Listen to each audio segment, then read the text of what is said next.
5 men, including 2 brothers, were detained after suspected of being involved in processing and distributing methamphetamine on 26 August in Tapah, Perak. Perak Police Chief Datuk Muhammad Yusri Hassan Basri said a total of 110.453 kilogram of shabu, worth about 6 million ringgit, was seized during the arrest. All suspects aged between 23 to 33 were arrested at 9:45 a.m. by the Perak Narcotics Criminal Investigation Department (NCID) and Tapah Police Contingent. Turut dirampas dalam operasi ini adalah bahan-bahan kimia dan peralatan yang dipercayai digunakan untuk memproses dadah. Semakan rekod jenayah mendapati 4 suspek mempunyai rekod kesal lampau bersabit kes jenayah. Speaking to reporters at Perak Police Headquarters in Ipoh, Datuk Muhammad Yusri said the syndicate was believed to be active since June and all drugs seized were meant to be distributed to 1 million users. All suspects are currently being remanded for 7 days since 27th August and the case is investigated under Section 39B of the Dangerous Drugs Act 1952. Malaysians are advised not to fly drones without approval from the authorities to ensure the safety of the National Day 2022 celebrations at Merdeka Square on 31st August. The Civil Aviation Authority of Malaysia, CAAM, said that it was also to avoid any untoward incident that would involve public safety or increase the risk of accidents involving Royal Malaysian Air Force aircraft flying in low formation.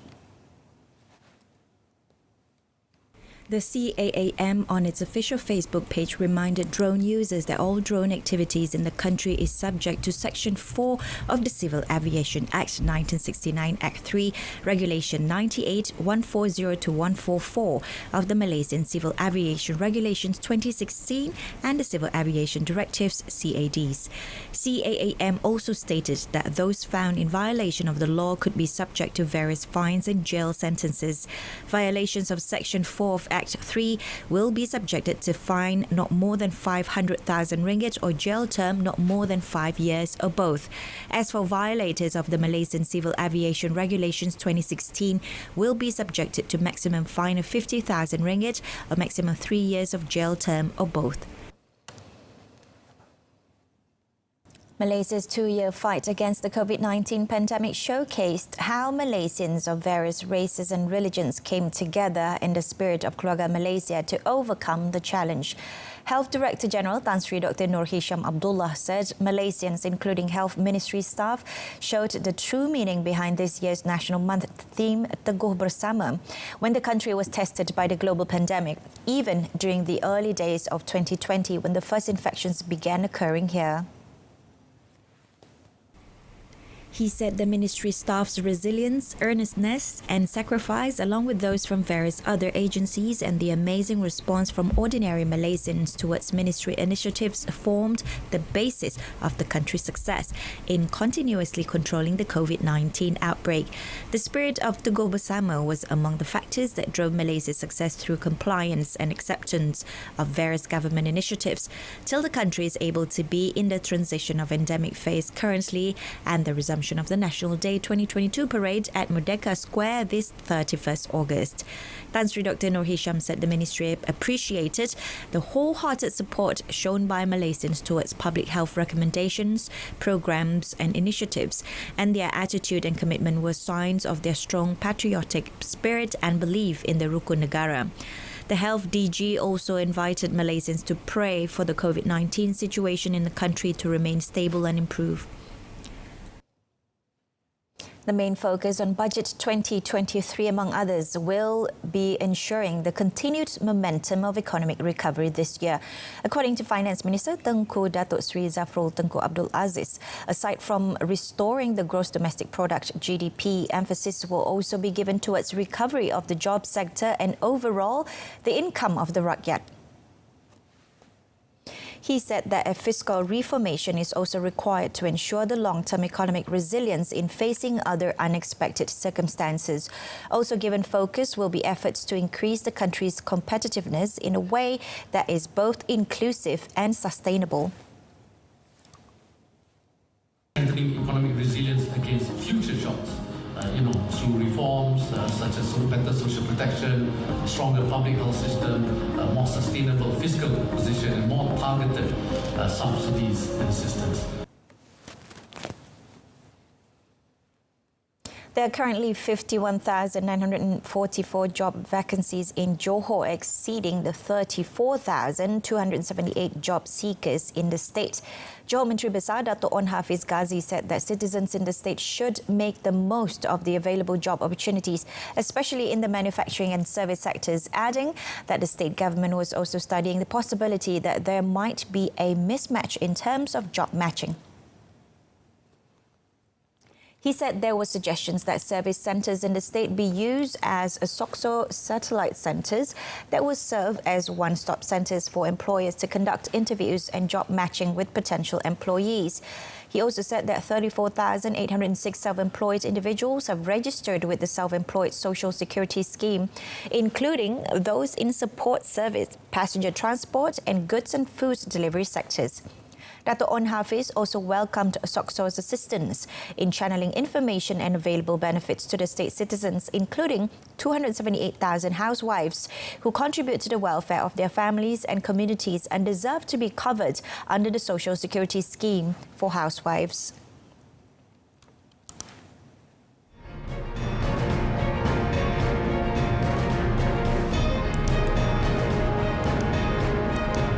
In a foreign segment, clashes in Libya leave at least 23 dead.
Keluarga, selamat menyambut Hari Kebangsaan 2022.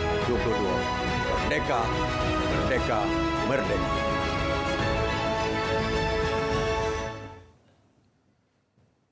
The Pakistani National Disaster Management Agency (NDMA) stated that the death toll due to floods had exceeded 1,000 since the start of the monsoon season. The Pakistan government has declared a state of emergency to combat the disaster that has affected almost 33 million of its population. Roads and bridges in the district of Swat, Khyber Pakhtunkhwa were also heavily inundated and washed away by the current. Hotels, homes and mosques were damaged and traffic throughout the nation was disrupted. Authorities were forced to form an alternative route to allow for navigation through flood-affected areas.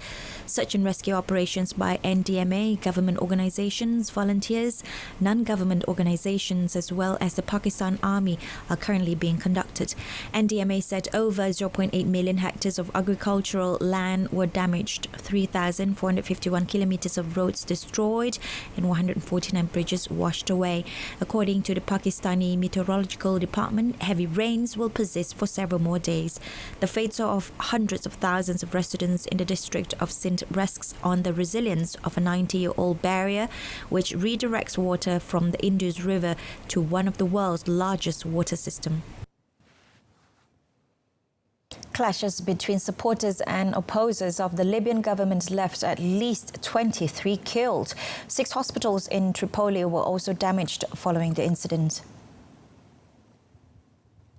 The clashes have triggered concerns that the political crisis may escalate into a greater armed conflict. Gunfire and explosions have been heard to rock several districts in the country capital. Smoke was seen trailing out of damaged buildings before the situation calmed down on Saturday night. Head of the government in Tripoli, Abdul Hamid Deiba, had posted a video of himself surrounded by bodyguards while shaking hands with his supporters. The health ministry in Tripoli stated that 23 were killed, while another 140 were left wounded. Ambulance could not reach the areas affected by the clashes. 2 administrations are currently competing for power in the country and its rich oil resources, accusing the other of various allegations. The United Nations UN Libya mission has urged for an immediate de-escalation. Indian authorities demolished 2 illegally constructed skyscrapers in a white plume of dust debris on Sunday near the capital, New Delhi. Crowds watching the collapse from rooftops on nearby high-rise buildings cheered as the 103-metre-tall towers collapsed from a controlled demolition. The Supreme Court last year ordered the demolition of the towers in the Noida area after a long legal battle found they violated multiple building regulations and fire safety norms. It was never occupied in 9 years. Over 3,700 kilograms of explosives were detonated in the demolition, which were placed strategically to ensure minimal damage to surrounding areas. Police said they were assessing whether any damage had occurred, while nearby residents checked whether their properties had been damaged. According to reports, 9,642 holes were blown into the building and 8,000 tons of debris was produced. Local television stations made a countdown yesterday morning and described the event as the mother of all embarrassing tower demolitions. Police closed off the highway next to the demolished buildings as the last of the drivers stopped by the road to take their last selfies with the rubble in the background. Japan pledged $30 billion in aid for development in Africa, saying it wants to work more closely with the continent, with the rules-based international order under threat after Russia's invasion of Ukraine.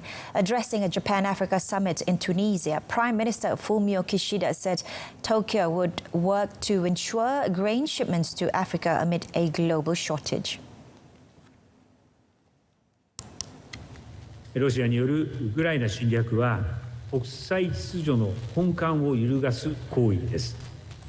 ルールに基づく国際秩序を諦め、力による一方的な現状変更を許せば、その影響はアフリカにも、そして世界全体にも広がります。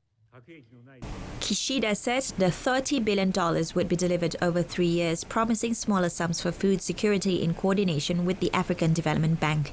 The summit has given Tunisian President Kais Saied his biggest international platform since his 2019 election and comes after he seized broad powers, formally enshrined through a constitutional referendum, a move his critics call a coup.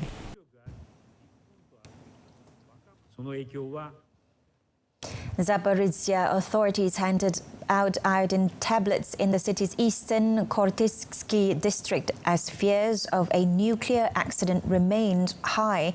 Zaporizhzhia city is located 55 kilometers northeast from Europe's largest nuclear power plant in Anahoda, currently occupied by Russia.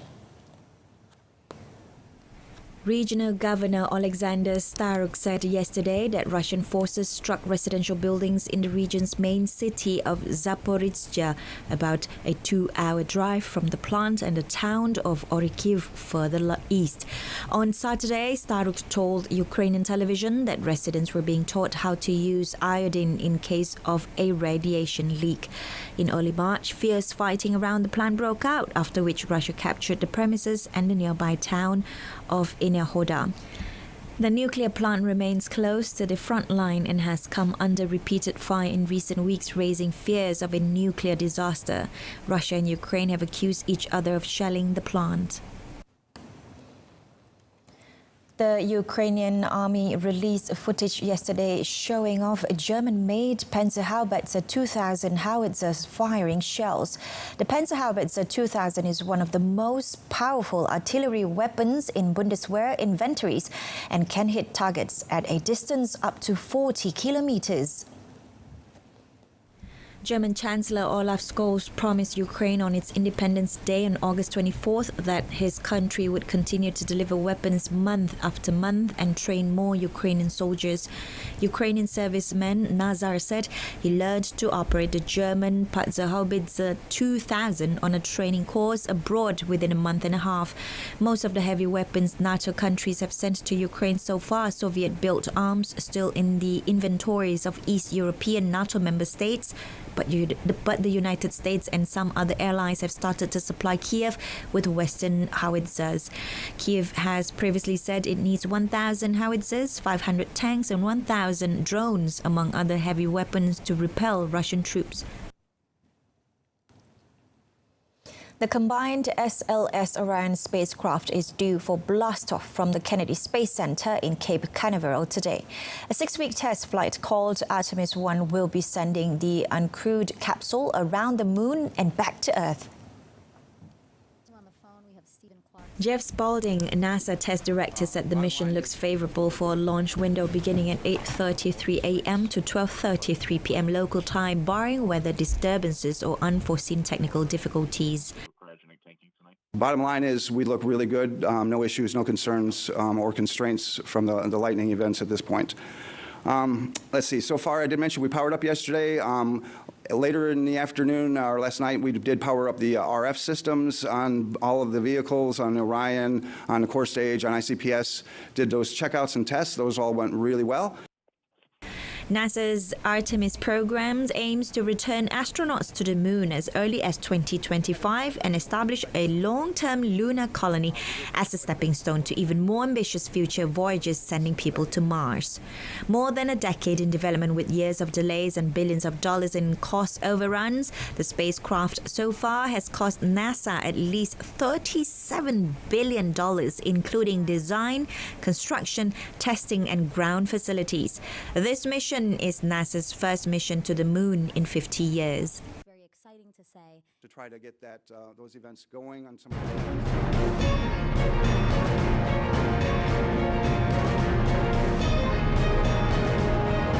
Still to come in sports, Verstappen takes pole in Belgian GP and continues run for second title.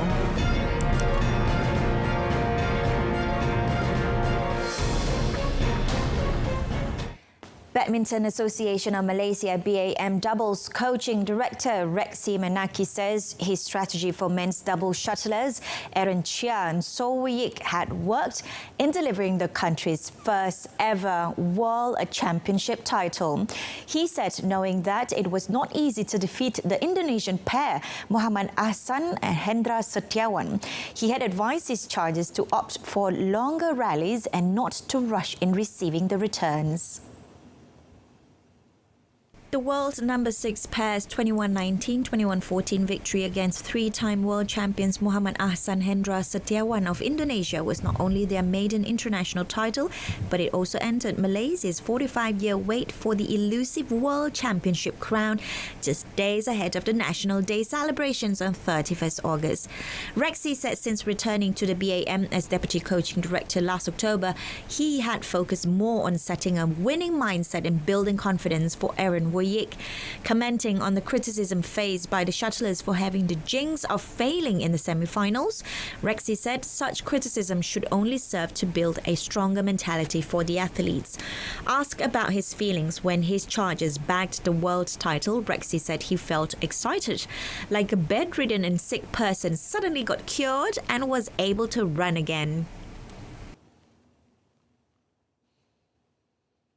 Meanwhile, former national men's doubles player Koo Kian Kit has advised national men's doubles pair Aaron Chia and So Wei-Yik to continue to improve themselves and maintain a high level of confidence following their historic win yesterday. He said this is because champions will become the focus of many rivals who will study their game and approach in every match.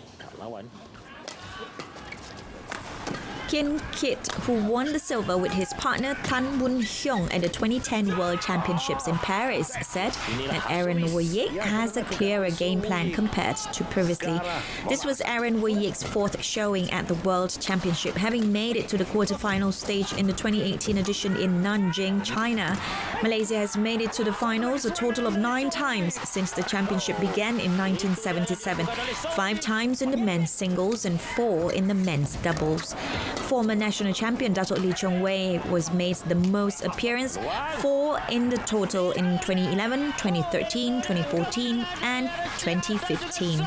Other players who made appearances in the championship are Wong Chung Han, 2003, doubles pairs Datuk Sri Jalani, Datuk Razif Sidek, 1987, Chia Sun Kit, Su Beng Kiang, 1993, Sun Kit Yap Kim Hok, 1997 and Kian Kit Boon Hyung in 2010.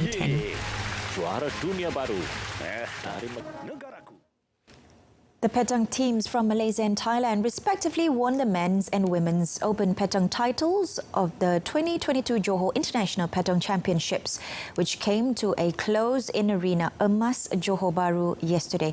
The men's category was won by Madu Tiga PW9 of Malaysia, represented by Thai players Tanakon Sangkeo and Chaiwat Katingam, beat Madu Tiga PW10, represented by Thailand's Naratip Nunut and Sakria 13-4 in a match which lasted an hour.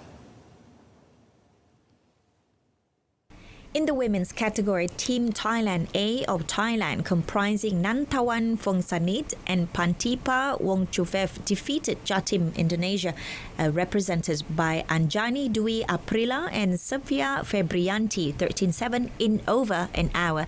Team Sukma Johor 4 Malaysia, comprising national players Muhammad Arif Kana and Muhammad Shazwan Muhammad Sani, who took the bronze in the SEA Games in Hanoi, Vietnam, could only make it to the quarterfinals. Meanwhile, Pantipa said her team, who was expected to win based on their experience, faced stiff competition due to the different pitch and techniques applied here. The men's champions took home medals and a trophy as well as 6,000 ringgit, while the women's team won 4,000 ringgit with medals and a trophy. In the meantime, Johor Deputy State Secretary, Sports, Youth and Volunteers, Dato' On Jabbar, said the tournament was a success because it received good response from local and foreign teams and it had been recognised by the Malaysia Books of Records for the most participation in Petong. Presiden Pentang peringkat dunia Mr. Azima hadir ke pertandingan kita ini selama 2 hari dan feedback daripada beliau teruja dengan kemudahan dan juga fasiliti yang ada di negeri Johor. He said the tournament could also give exposure to the country's Petong athletes as a warm-up for the 20th Malaysia Games Sukma starting from 16th to 24th September. The tournament, which saw 9 countries participating, namely Malaysia, Singapore, Indonesia, Brunei, Thailand, the Philippines, Cambodia, Nepal and South Korea, was held at 2 locations, the Arena Emas and Arena Petong MBJB, over 2 days. Red Bull's Max Verstappen went from 14th to 1st to take a dominant 1-2 win in Sunday's Belgian Grand Prix and accelerate his run towards the second Formula One title. The Dutch driver took the checkered flag 17.8 seconds ahead of his Mexican teammate Sergio Perez, with Spaniard Carlos Sainz a distant third in his Ferrari after starting on pole position. The win was Verstappen's 9th from 14 races so far this season and put him a massive 93 points clear of Perez, who moves into second place overall behind his teammate with 8 rounds remaining. Ferrari's Charles Leclerc, who started 1 place behind Verstappen in 15th after collecting similar engine and gearbox-related grid drops, finished 5th on the road but was demoted to 6th after a penalty for speeding in the pit lane. The Monegasque is now 3rd overall, 98 points behind Verstappen, who also took a bonus point for the fastest lap. Verstappen's home Dutch Grand Prix at Zandvoort follows next weekend. George Russell was 4th for Mercedes with Alonso 5th. Esteban Ocon took 7th for Alpine, ahead of Aston Martin's Sebastian Vettel, and AlphaTauri's Pierre Gasly with Alex Albon securing the final point for Williams in a race he ranked as one of his toughest. South Africa's Louise Mentjes powered to victory in Stage 9 of the Vuelta a España with a lung-busting solo effort on Sunday as Belgian Remco Evenepoel extended his lead at the top of the general classification. It was Mentjes' maiden stage win at the Vuelta as he emerged the strongest among the 9-man breakaway group, finishing more than a minute ahead of Italian duo Samuel Battistella and Edoardo Zambanini. Victory had seemed out of reach for Mentjes when Battistella and Jimmy Janssens broke away in the final 10-kilometre, but the Intermarché Wanty Gobert rider made a remarkable recovery to go past them with 2.5 kilometres to go and claim the biggest win of his career. Evenepoel put in another strong showing, pulling away from his general classification rivals in the closing stages to cross the line 4th and open up a minute 12-second lead over local favourite Enric Mas for Movistar. 3 times defending champion Primož Roglič struggled on the 171.4 kilometre course from Villa Viciosa to Les Prairies, fading towards the end and falling almost 2 minutes behind Evenepoel of Quick Step Alpha Vinyl in the overall standings. Today is a rest day before the riders embark on a 30.9 kilometre individual time trial from Alger to Alicante tomorrow.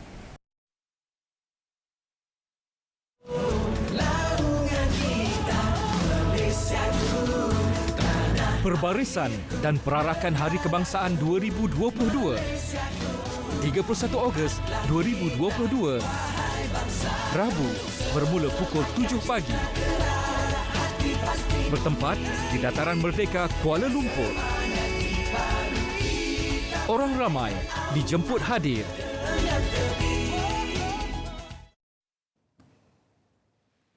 And that concludes today's updates at noon. In our top story, police seize 6 million ringgit worth of shabu in Tapah drug bust. 5 men arrested.